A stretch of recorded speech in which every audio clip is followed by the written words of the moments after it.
Bem, colegas, nós iremos aprender nesse encontro mais uma estrutura, desta vez a estrutura de repetição.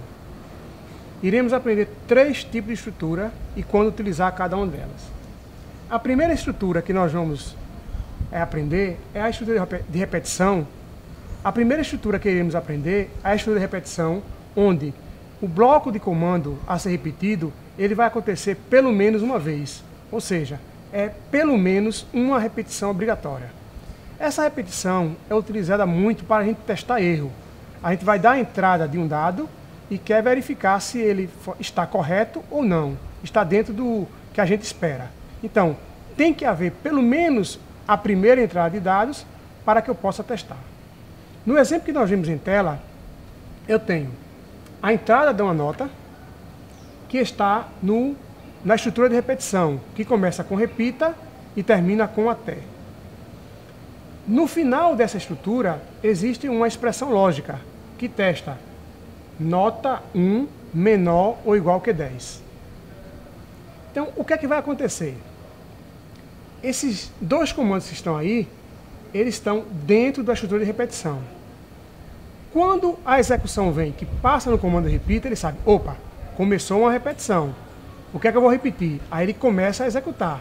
Ele executa o comando escreva, executa o comando leia, e então ele chega no final da estrutura onde há um teste. Ele vê que ele vai repetir até que a nota 1 seja menor ou igual que 10. Então ele testa isso aí. Se isso aí for verdadeiro, menor ou igual que 10, ele para de repetir. Ele segue o fluxograma normal. Caso contrário, ele vai continuar repetindo.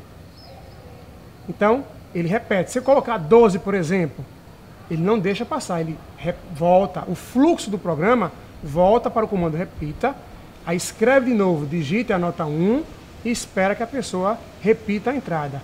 E ele vai ficar nesta repetição, né, até que seja digitada uma nota menor ou igual que 10. Então ele não aceita nota maior que 10. Então ele vai repetir pelo menos uma vez e vai ficar repetindo até a nota seja menor ou igual que 10.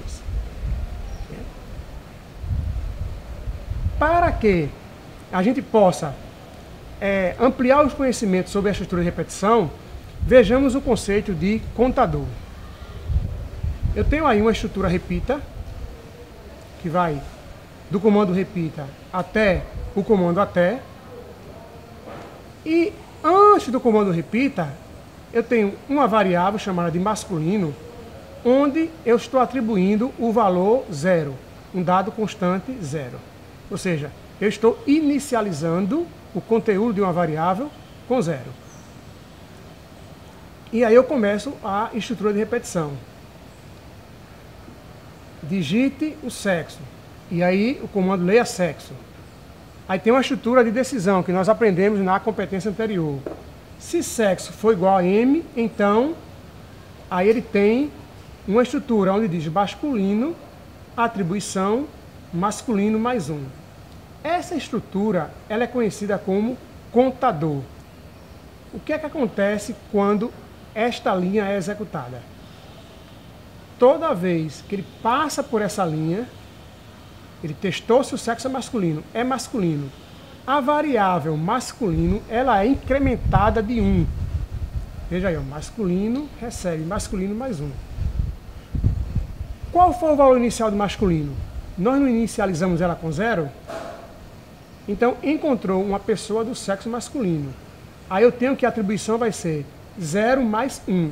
0 mais 1, 1. O valor 1 vai ser armazenado em masculino. E aí ele verifica se o sexo é X. Não sendo X, é porque eu digitei um M ou F, por exemplo. Aí ele volta a repetir. E vai ficar repetindo até que eu digite um sexo, a letra X. O que é que vai acontecer se eu repetir isso aí várias vezes? Para cada vez que eu repetir, e ele testar se o sexo é masculino, ele vai utilizar essa expressão do contador. Contador, que é a variável masculino, recebe o contador, que é masculino, mais 1. Então eu tenho masculino, recebe masculino mais 1, incrementando mais 1. Isso é o que a gente chama de contador. Encontrou uma pessoa do sexo masculino, conte um, conte um, conte um. No final, eu vou poder colocar escreva a variável masculino e eu vou ficar sabendo quantas pessoas do sexo masculino eu digitei. Um outro conceito que a gente já pode aprender utilizando a repetição é do acumulador. O acumulador trabalha muito parecido com o contador. Veja nesse exemplo.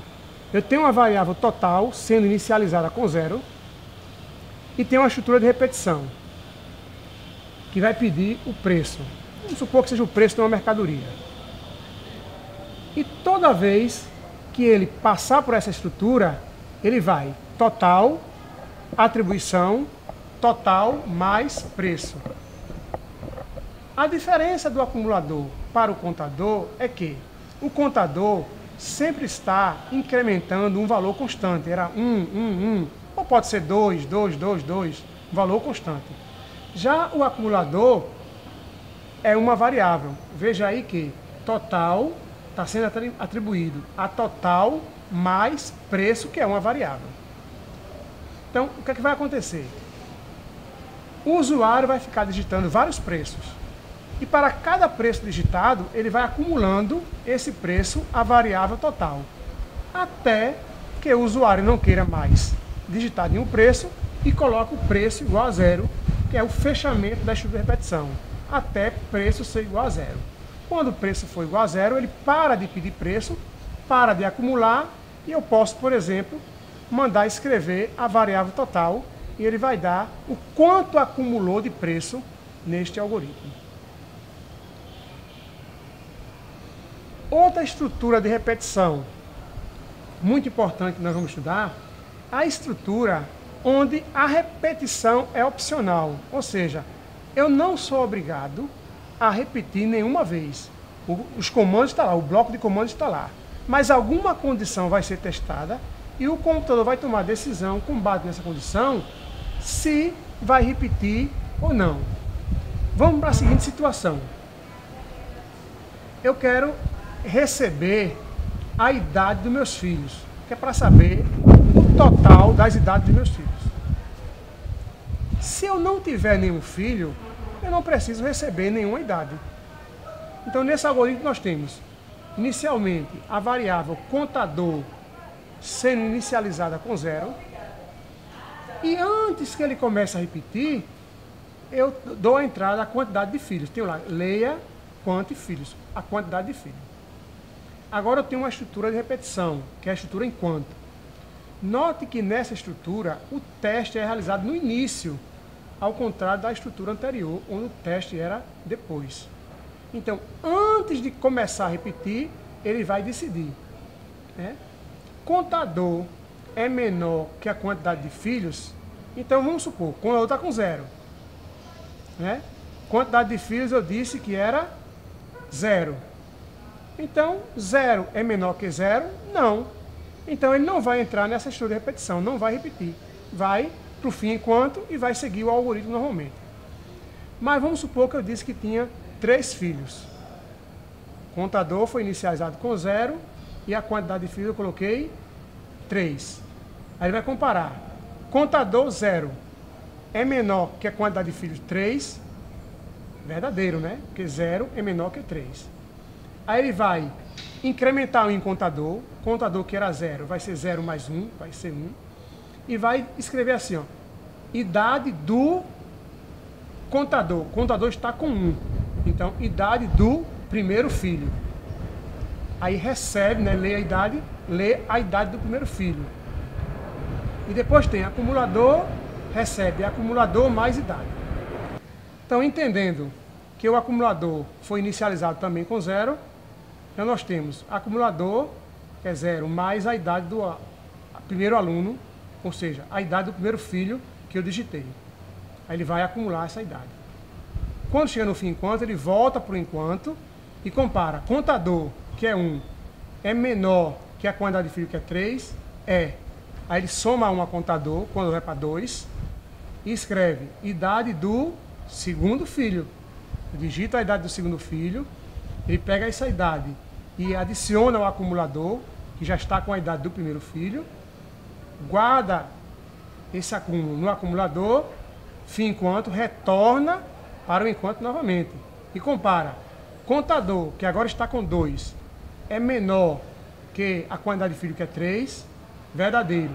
Volta a repetir. Incrementa 1 em contador vai para 3. Escreve idade do terceiro filho. Eu digito a idade do terceiro filho. Ele acumula a idade do terceiro filho, as idades do primeiro e segundo, que já foi acumulada, e volta para o fim enquanto. Cada vez que ele chega no fim enquanto, ele vai para o enquanto novamente. E aí compara. Contador, que agora é 3, é menor que a quantidade de filho, que é 3. Então, 3 é menor que 3, falso. Então, ele para de repetir. Para de repetir, e aí eu posso mandar escrever o acumulador para saber qual a soma dos meus 3 filhos. Por fim, nós encontramos uma estrutura de repetição onde a quantidade de vezes que eu quero repetir, ela já é pré-definida, é determinada. Eu quero repetir 4 vezes, 2 vezes, 5 vezes, que é a estrutura de repetição para. A temperatura da semana, eu quero somar, saber a temperatura, a soma da temperatura de todos os dias de uma semana. Então, uma semana tem 7 dias. Então, temperatura da semana, eu comecei com 0, e aí vem a estrutura de repetição para. Eu tenho aí a variável dia, que vai representar cada dia da semana. Eu quero que o dia seja de 1 até 7. Então, eu faço para dia de 1 até 7, faça. Então, dia começa com 1, que é o valor inicial. Aí ele vem. Escreva temperatura do dia, que é primeiro dia. Leia tempo e dia. Ele lê a temperatura do dia, e aí eu tenho um acumulador. Temperatura da semana, atribuindo temperatura da semana mais a temperatura do dia. Ele pega a temperatura do primeiro dia e acumula na temperatura da semana. Fim para faz com que o fluxo de execução volte para o para. Automaticamente, a variável dia é incrementada de 1. Eu não preciso aí de um contador na estrutura para. Toda vez que ele volta, o incremento é automático. Você não precisa colocar. Se você colocar, ele vai estar incrementando a que você colocou, mais a que ele voltou. Então, quando ele volta, dia automaticamente vai para 2. E aí, ele vai pegar a temperatura do segundo dia e vai acumular. Vai fazer isso para 1, 2, até 7. Ou seja, o até está incluído também. O 7º dia ele faz também. Quando chega no fim para que ele volta, dia vai para 8. Mas como a estrutura diz até 7, então ele, no 8º dia, ele para. Não pede mais a temperatura do dia de semana, e podemos depois da estrutura de repetição escrever temperatura acumulada da semana, e aí coloca o total da temperatura dos 7 dias. Bem, pessoal, além de encerrarmos essa competência, encerramos também a disciplina, mas o nosso contato não encerra por aqui, Eu creio que há muitas dúvidas de como utilizar a estrutura de repetição, o fórum está aberto, o chat também, eu aguardo vocês lá para que essas dúvidas sejam sanadas, e já estou com saudade de vocês, tá certo? A disciplina encerrou, mas o nosso contato continua. Até logo.